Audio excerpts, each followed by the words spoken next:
예수님 당시의 이스라엘 사람들 결혼식은 신랑이 신부의 집으로 행차를 합니다. 신부는 들러리와 함께 신랑을 맞이해서 집으로 들어가서 혼인잔치를 했습니다. 그런데 오늘 본문에 보시면 신랑이 생각보다 훨씬 늦게 왔어요. 그래서 기다리던 들러리 10명이 다 졸며 잠들었던 거예요. 한밤중에 정적을 깨는 소리. 보라 신랑이로다. 맞으러 나오라. 이 소리에 등을 예비한 슬기로운 처녀들은 5명이죠. 등을 준비해서 신랑 모시고 잔치집에 들어갑니다. 하지만 미처 기름 주지 못한 이 미련한 처녀들은 뒤늦게 기름 사러 갔다가 도착했더니 이미 잔치집 문은 굳게 닫혀버렸다. 이게 오늘 본문이에요. 오늘 본문 25장인데 이 마태복음 25장과 24장을 마태복음의 종말장이라고 합니다. 종말장. 자, 그런데 이 종말장의 가장 클라이막스, 절정의 교훈이 마태복음 24장 42절에 나옵니다. 우리 다 같이 보시죠. 그러므로 깨어있으라. 어느 날에 너희 얼마든지 알지. 그러므로 어떻게 하라? 깨어있으라. 그리고 24장 44절에 또 봅시다. 다 같이. 이러므로 너희도 준비하고 있으라. 생각하지 않은 게 인자가 오리라. 이러므로 너희도 어떻게 하라? 준비하고 있으라. 깨어있으라. 준비하고 있으라. 이게 핵심 교훈입니다.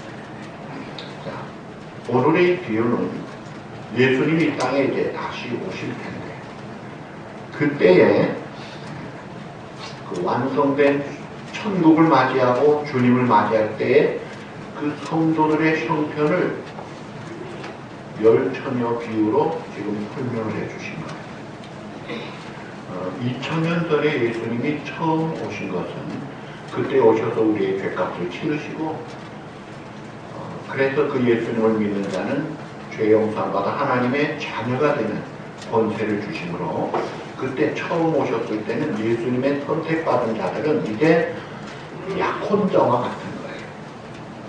재림 때 어린 양의 혼인잔치로 이제 결정적인 혼인잔치를 앞두고 있는 약혼자와 같은 신부와 같아요. 이게 교회가 그리스도의 신부라고 해요. 교회가 곧 우리 자신들이에요. 근데 오늘은 들러리로 말하는데 비슷한 그런 개념입니다. 자, 그런데 예수님이 내가 다시 오겠다. 내가 천국까지 얘기해. 다시 오면 뭐 그러다 말씀하시는데 사실 지금 2000년이 됐는데 매우 더딘 것 같아요. 그리고 영적으로는 아주 낮아질 데가 없이 낮아지고 캄캄한 밤중 것 같아요. 그럴 때 이제 예수님은 무엇을 하십니까? 이때에 지혜로운 자와 미련한 자를 구분하십니다. 그래서 빛의 자녀와 어둠의 자녀들을 구별하시는 이 깊은 밤을 살아가는 이 시대에 사는 우리 성도들이 이럴 때 영적으로 어두워지죠. 기독교 국가라는 미국에서도 동성결혼이 합법화되어 있습니다. 낙태가 합법화되어 있습니다. 이 불법이 합법화되어 있는 이 시대를 살아가는 우리들이 더욱 깨어서 더욱 주님을 향한 그리움과 사모함을 가지고 주님 오실 그날을 바라보고 그 초점을 맞추어서 오늘 살아가야 된다 하는 것이 이 말씀의 핵심이에요. 우리 각자가 그리스도를 맞이할 때는 이 지혜로운 신부가 되고 오늘날로는 슬기로운 들러리들이 돼야 된다. 자, 오늘 이 들러리 10명이 둘로 나눠지죠.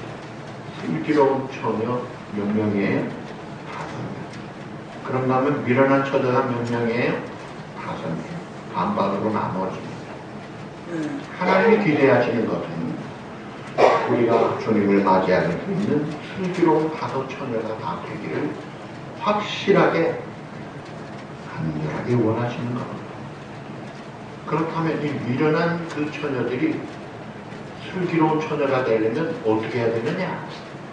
이걸 우리가 알아야 돼요. 그래서 슬기로운 처녀가 되려면 오늘 반면교사, 잘못된 것을 보고 배우는 것으로 이 미련한 5 처녀들을 보면서 3가지 교훈을 명심하기를 바랍니다. 첫째로, 신앙의 형식이 내용을 대신할 수 없다는 거예요. 신앙의 겉보기, 껍데기가 내용을 대신할 수 없다는 거예요. 여러분, 겉으로 보면 이 슬기로운 5 처녀나 미련한 5 처녀가 뭐 특별히 다른 점이 없어요. 자, 잔치 초대를 받았습니다. 결혼잔치 초대를 받았죠. 다 같이 응답했죠. 그래서 다 같이 신부 들러리가 됐고 다 같이 신랑을 기다리고 있어요. 오늘 우리에게 예를 들면 우리 주님이 하늘나라 어린 양의 오는 잔치에 우리를 초청한 거예요. 그래서 우리가 응답하고 그래서 오늘 교회 나와 예배를 드리는 거예요. 비슷해요. 어떤 사람은 이 슬기로운 처녀들은 깨어 있었기 때문이다 라고 하는데 아닙니다. 5절에 보면 성경이 분명하게 이야기해요. 신랑이 더디오므로 그 다음 뭐예요? 다 졸며 잘세. 다 졸고 잤다 그래요. 깨어 있어서 신랑을 맞이한 게 아니에요. 그러니까 오늘 우리가 초청받아서 응해가지고 예배에 와서 예배를 드리고 그러다 피곤해서 졸기도 하고 그런 외적인 것은 변함이 없어요. 아무 차이도 없어요. 그 다음에 이 처녀들이 다 등을 가지고 있었어요. 그것까지 똑같아. 근데 하나 다른 게 있었어요. 등 속에 있어야 할 기름이 문제였다. 기름이 뭐냐? 쉽게 간단하게 생각하면 그것은 성령이다 라고 할 수 있는데 그러나 그렇게 간단하지 않습니다. 기름이 모자라니 했는데 성령님이 있는데도 모자라는 성령님은 아니에요. 그래서 이것을 천국의 비유의 대부분의 결론으로 나오는 것이 성도의 옳은 행실이다 라고 말씀을 합니다. 그런데 좀 더 정확하게 잘 해석을 하자면 성령이 임하여 예수를 믿고 성령의 지배를 받아서 성령 충만한 삶, 이것이 형식, 겉보기의 내용이 찾을 수 있는 가장 확실한 중요한 내용이 바로 성령으로 충만한 우리의 삶이라. 그렇게 해석할 수 있는 것이 이게 무리가 없을 것 같아요. 내용이 없는 형식, 이게 문제. 형식도 중요해요.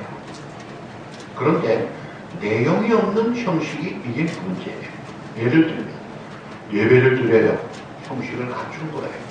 주일을 성수해요. 형식을 갖춘 거예요. 그런데 평일은 아주 제 마음대로 살아요. 이게 문제라는 거예요.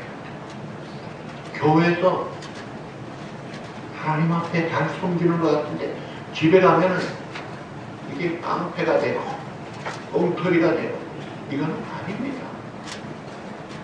주일에 하나님이 다르고 올해는 하나님이 없고 그래가지고 하나님 앞에 어떻게 설 수 있느냐 이거예요. 주님이 언제 오실지도 모르는데 그 주님을 만날 때 내용도 없는 형식만 가지고 준비가 돼 있느냐 이거예요. 설 수 없는 것입니다. 이것이 본문의 비유에 나타나는 중요한 교훈입니다. 자, 참된 신앙이란 언제나 위기 앞에서 그 실체, 그 진면목을 드러냅니다. 예를 들면 여러분들에게 어떤 큰 어려움이 생겼다. 아주 곤란한 큰 문제가 생겼다. 그럴 때 내가 어떻게 하느냐 이거예요. 그럴 때 내가 원망하고 불평하고 짜증내고 좌절하고 포기해버리고 낙심하는 것 이거는 아닙니다. 일반적으로 예를 들어 윈스턴 처칠, 영국의 유명한 수상 윈스턴 처칠은 낙관주의자와 비관주의자를 이렇게 말해요. 낙관주의자는 불행한 환경 속에서도 소망적인 것을 찾고 낙관합니다. 비관주의자는 다 좋은 것 같은데도 기가 막힌 안 좋은 걸 찾아서 비관하는 자예요. 그러니까 일반적으로 생활할 때도 낙관주의자가 행복합니다.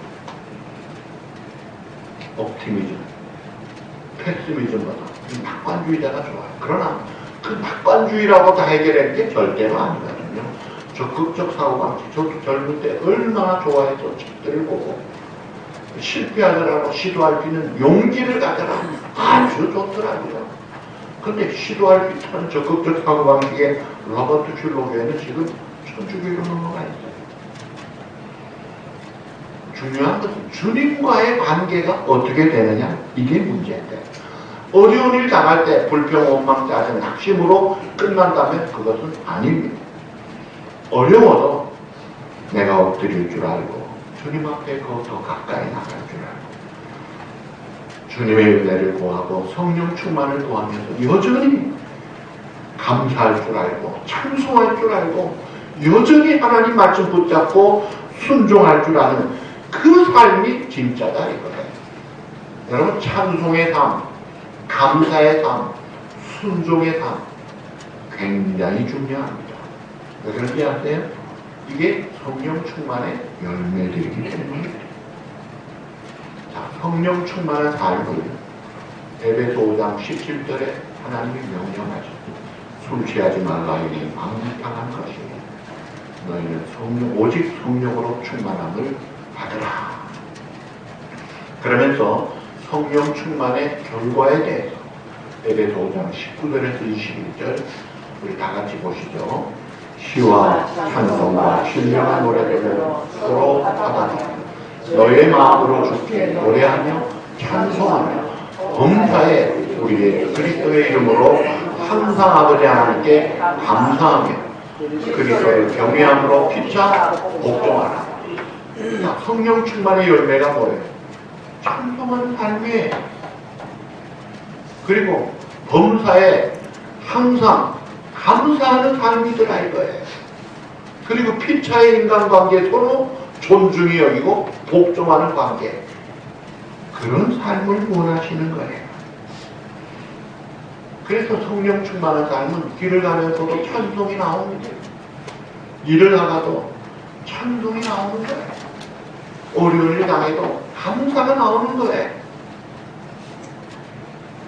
그런데 사람만 보면 짜증이 나고 불편하고 이거는요 절대로 성령 충만한 삶이 아니고요. 성령 충만한 삶은 내 주변 한 분 한 분을 볼 때 그렇게 사랑스럽고 귀하게 여겨지고 고맙고 그래서 주님의 마음 가져서 내가 섬기고 싶고 주고 싶고 내어주고 싶고 나가지고 싶고 그런 마음 가져야 그게 성령 충만한 삶이다. 그게 내용 있는 삶이다. 하나뿐인 내 남편, 하나뿐인 내 아내, 사랑하는 내 자녀, 사랑하는 내 귀한 부모님, 또 우리 교우, 내 친지들 생각만 해도 사랑스럽고 돕고 싶고 어떻게 좀 잘해주고 싶고 그게 성령 충만한 삶이라는 거예요. 껍데기만 붙잡고 흉내는 내는데 신실한 삶의 성령 충만한 내용이 없다면 이거는 아닙니다. 신앙의 껍데기, 형식이 내용을 대신할 수 없다는 거예요. 그 다음에 이 미련한 처녀들을 통해 두 번째 배울 수 있는 교훈은 신앙의 준비는 누구도 대신할 수 없다는 거예요. 8절에 이 미련한 처녀들이 신앙 도착에 사는 소식 듣고 하는 말이 뭐예요? 하는 일들을 보세요. 다 같이 보시죠. 미련한 자들이 슬기는 자들에게 이르되 우리 등불이 꺼져가니 너희 기름을 좀 나눠라 하건 그럴 때 슬기로운 다섯 처녀가 응답을 합니다. 9절 뭐라고 했어요? 슬기 있는 자들이 대답하여 이르되 우리와 너희가 쓰기에 다 부족할까 하니 차라리 다른 자들에게 가서 너희 것을 사라 하니 이야, 인색하네. 그렇게 생각해요. 중요한 교훈을 잡아야 됩니다. 이 교훈의 핵심은 우리가 마땅히 갖춰야 될 신앙의 내용은 누구와 나눌 수도 없고 빌릴 수도 없다는 거예요. 무슨 말이에요? 어떤 분을 믿지 않는 어떤 분을 만나 전도를 하고 예수 믿으세요. 천국 가야죠. 교회 꼭 오세요. 그러면 그래, 아유, 우리 아들하고 며느리가 교회 잘 다닙니다. 우리 아내도 열심히 해. 여러분, 아내가 열심히 한 건 좋은 일이지만 자기가 안 나가면 그거는 아닙니다. 아들은 많이 다니는데 어떤 사람들이 우리 엄마가 열심히 해요. 우리 아버지가 또 열심히 해요. 신앙은 개인적으로 하나님과의 관계가 맺어져야지 누구도 대신할 수 없습니다. 시카고의 모디 신학교에 유명한 조지 스위팅 박사가 이런 명언을 남겼습니다. 하나님에게는 자녀만 있지 손자가 없다. 우리 엄마가 믿으니까 우리 엄마의 하나님에 내가 손자가 되는 그런 법은 없는 겁니다. 영접하는 자고 그 이름을 믿는 자들에게는 다 자녀가 되는 거예요.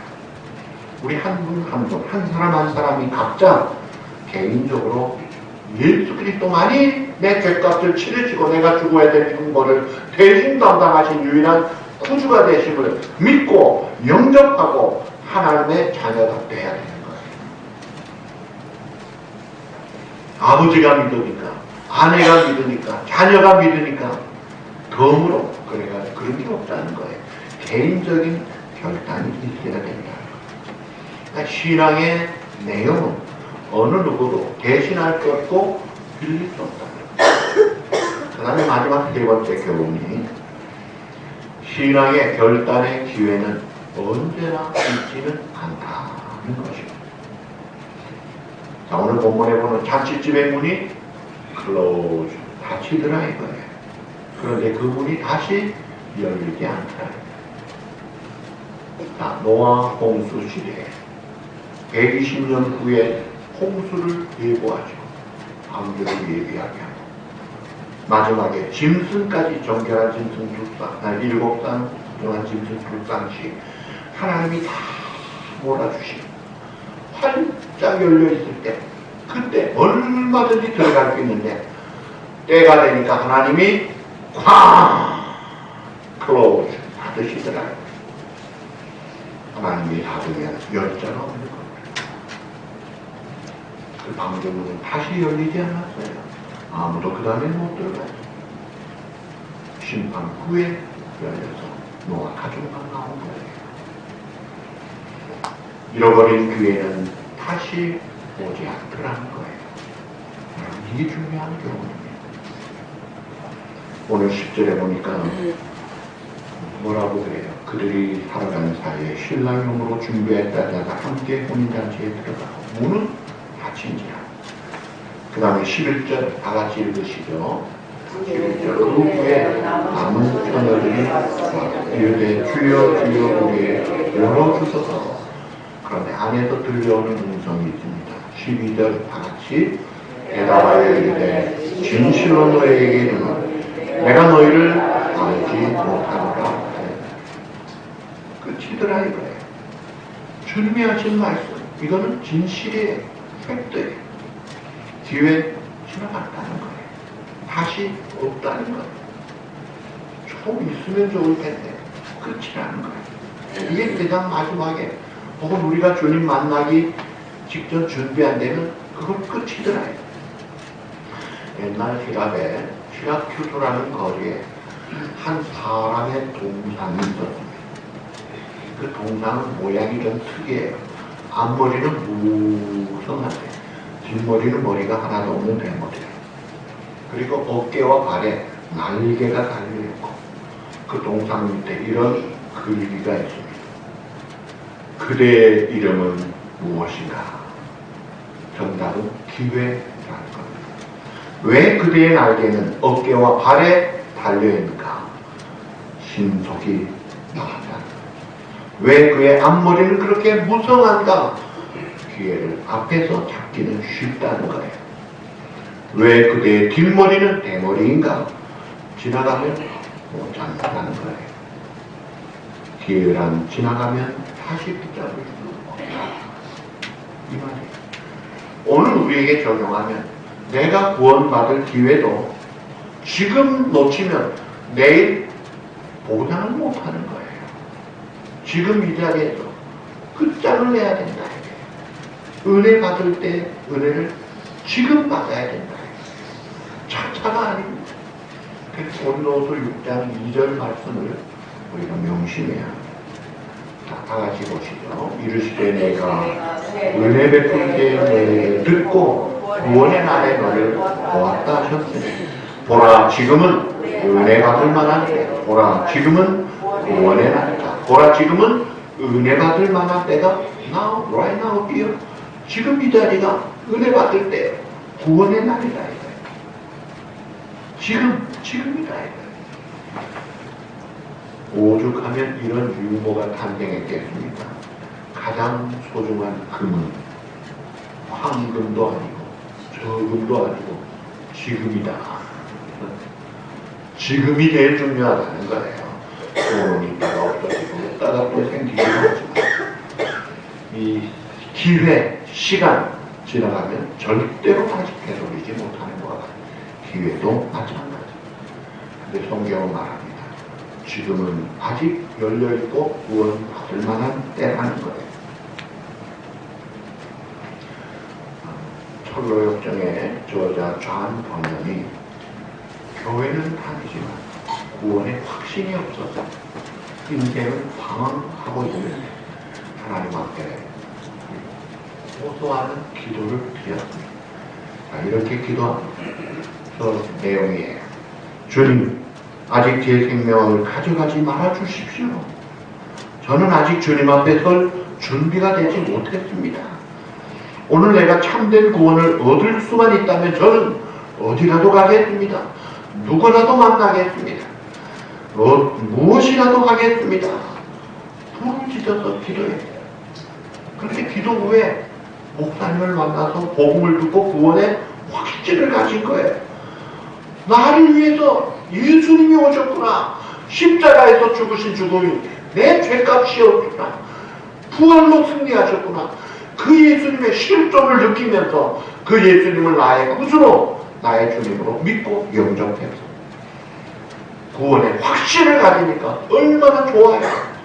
그래서 이제는 입이 열려가지고 이 복음을 전했던 거예요. 근데 불행스럽게 이 존 버넌이 살았던 그 시대는 복음을 전할 때 그 지역에서는 허락받지 않은 자가 전도를 하면 그게 범죄가 됐던 시대예요. 그래가지고 전도했다는 제목으로 감옥에 들어갑니다. 내가 전도 안 하겠습니다 하면 풀려날 수 있는데 이 뜨거운 복음에 확신을 가진 그가 그 고백을 안 하니까 12년 동안 감옥에 있으면서 그때 지은 책이 철로 역사들 필그레스 프로그레스 유명한 책이죠. 기독교가 천성을 향해 갈 때 어떤 시험이 있고 어떤 소망이 있는지 중요한 세계적인 신앙 명작을 했던 이존 버넌이 신앙이 교회는 다니는데 확신이 없어가지고 하나님 앞에 울며 호소하며 기도할 때 하나님이 응답을 해주셔가지고 구원을 받더라 이거예요. 그런데 어떤 사람은 불행스럽게도 그런 기회 놓치고 그냥 죽어버려요. 아무리 전도해도 예수 안 믿어. 그러면서 죽을 때 하는 말, 안 믿어지는데 어떻게 하느냐고 죽어요. 기가 막힌 일입니다. 이게 실제 사건이에요. 어떤 바보를 데리고 사는 귀족이 있었대요. 그 귀족이 바보에게 자기의 소중한 지팡이를 주면서 이렇게 말합니다. 야, 너보다 더한 바보를 만나면 그때만 그 지팡이를 주어라. 그렇지 않으면 이건 내가 갖고 가는 거야. 근데 몇 년 뒤에 귀족이 병들어 죽게 됐을 때 이 바보가 귀족을 찾아갔습니다. 이 병든 귀족이 바보에게 말합니다. 나는 곧 이제 너를 떠날 거야. 그렇게 바보가 대답합니다. 그 주인님 어디로 가십니까? 나는 다른 세계로 갑니다. 그러면 주인님 언제 돌아오세요? 한 달 뒤에요? 1년 뒤에요? 아니, 언제쯤 돌아오세요? 결코 돌아올 수 없어. 그래요? 그러면 주인님 그곳에 가기 위해서 어떤 준비를 하셨어요? 그럴 때 귀족이 대답합니다. 나는 준비한 거 아무것도 없어. 아무것도 없다고요? 없어. 진짜 아무것도 준비 안 했어요? 그럼 없어. 그럴 때 이 바보가 귀족에게 지팡이를 주면서 세상에 이 지팡이 가지세요. 저는 바보지만 그렇게 바보스러운 행동을 저는 보지 못했습니다. 여러분 누가 바보냐? 슬기로움과 지혜로움의 차이는 공부 잘했느냐, 학벌이 있느냐, 떵떵거리고 살았느냐, 계급이 있느냐 전혀 관계가 없어요. 누가 진짜 바보입니까? 미래를 준비하지 못하는 사람이 바보더라 이거예요. 정확하게 말하면 내가 오늘 지금 죽어도 천국 갈 확신이 없고 나는 아니야 라고 하는 사람이 그 사람이 바보다 이거예요.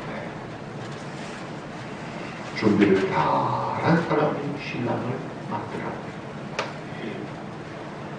신랑 대신 예수께서 다시 오실 때 밝은 등불 들고 나갈 준비됐느냐. 그날 밤에 등불 들고 주님 맞을 등불이 준비됐느냐.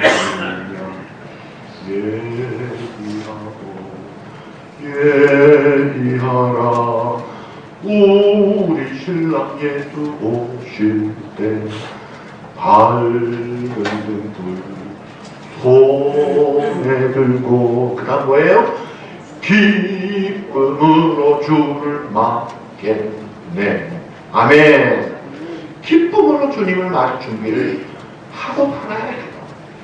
애들 학교 갔다 오면 야 놀기 전에 숙제해라. 근데 어떤 애는 숙제부터 하고 노는 애는 잘 놀아요. 근데 실컷 놀고 와가지고는 숙제 못하면요 스트레스만 받고 자요. 자면서도 숙제해야 되는데 울면서 자요. 여러분 인생의 최고 큰 숙제가 뭡니까? 매일 준비해요. 천국 갈 준비도 못한 사람 숙제 제일 중요한 거 하지 않고 사는 사람이다 이거예요. 여러분 이 숙제 오늘 이 자리에서 지금 풀고 가십시오. 러시아의 유명한 문학가가 카라마조 도샹게를 지은 작가가 누구죠? 제가 대학 때 필독서 독후감독의 도스토옙스키라는 그 문학가예요.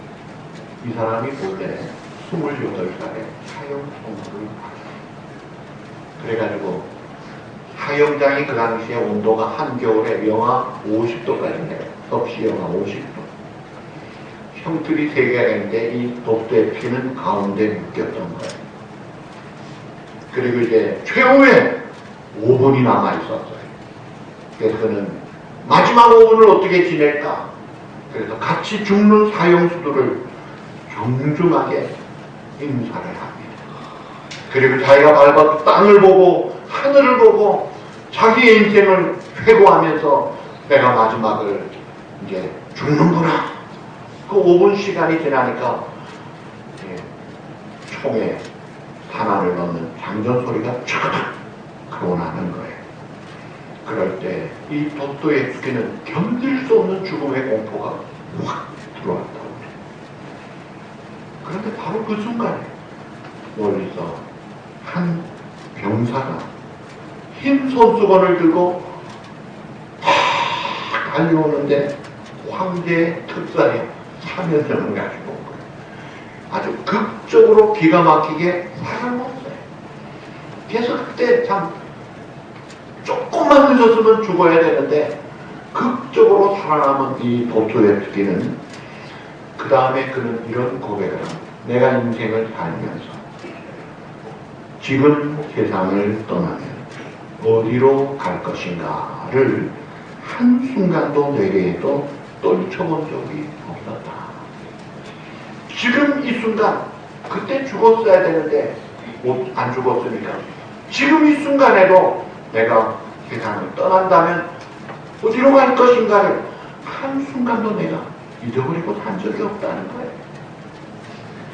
여러분, 이거 중요한 깨달음입니다. 충격적인 깨달음입니다. 우리가 깨어있다라는 것은 지금 있는 기회를 잃어버리지 않고 놓치지 않는 걸 말하는 거예요. 다시 말합니다. 지금이 바로 준비할 수 있는 기회다는 거예요. 지금 이 기회 놓치면 땅치고 후회할 것입니다. 성경은 말합니다.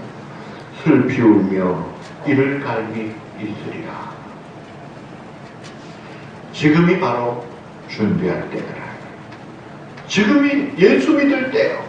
예수님을 마음을 열고 영접할 때요. 그 주님 앞에 기도할 때요. 그 준비를 바로 여기서 지금 하자는 거예요. 이 기회를 놓치지 말라는 거예요. 여러분, 기회 계속 오지 않습니다. 바로 지금이 기회라는 거예요. 신앙의 결단 기회가 천년 만년 있다면 뭐 여유가 있겠죠. 그러나 그렇지 않다는 거예요. 그래도 오늘 예수님의 교훈은 오늘 지금 이 자리에 내가 주님 만날 그 준비가 되느냐. 내가 오늘 지금 죽으면 이제 천국에서 눈을 뜨고 들어갈 확신이 있느냐. 퀘스천마크 2개 마크 배지를 다는 전도 폭발의 첫 번째 질문이 그거예요. 당신이 오늘 죽으면 내일 천국에 눈을 뜰 자신이 있습니까? 두 번째 퀘스천. 하나님 나라 앞에서 하나님이 내가 너를 왜 천국에 넣어주어야 되느냐 하고 물을 때 뭐라고 대답하시겠습니까? 답이 뭐예요? 나는 죄인이지만 예수님이 나의 구주가 되심을 믿습니다. 대죄나 충분하다. 돈이 들어갑니까? 무슨 IQ가 들어갑니까? 무슨 노력이 필요해요? 값없이 선물로 하나님이 그냥 은혜의 선물로 영생을 주시겠다는데 귀엽고 이거를 내가 난 이런 미련하지 더 이상 하지 말라는 거예요.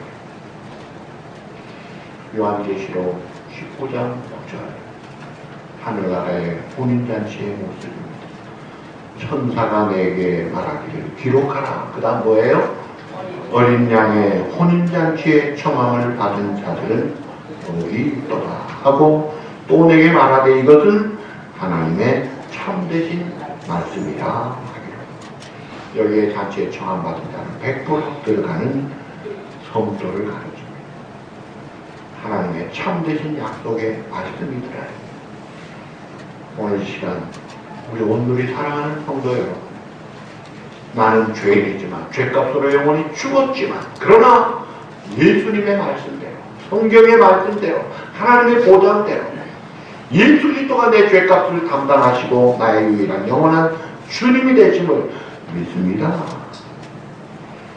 그 예수님을 붙들고 모시고 그 주님을 섬기면서 성령의 충만한 삶을 살면서 감사하고 기뻐하고 사랑하면서 살자. 그리고 나만 천국 갈 것이 아니라 아직도 열려있을 때 내 가족, 사랑하는 내 식구, 내 친구 같이 이 기회에 있을 때 같이 가자고 함께 영접해서 천국길에 어린 양의 혼인잔치에 다 꼬리내고 기뻐 찬송하며 즐거워하는 그런 알토란 같은 알곡신자 100% 여러분들이 꼭 되시길, 한 명도 외 없이 빠지는 자가 없기를 우리 주님의 이름으로 축복합니다. 시간 우리 예수님을 나는 죄인으로 죽어야 되지만 내 죄값을 지불하신 나의 유일한 구주가 되심을 믿는 사람 손 들어가세요. 나는 예수님이 나의 구주 되심을 믿습니다. 일어나십시오. 하나님 앞에 찬송하십시오. 찬양하라 내 영혼아, 찬양하라 찬양하라 내 영혼아, 내 속에 있는 것들아 다 감사하라 내 영혼아, 감사하라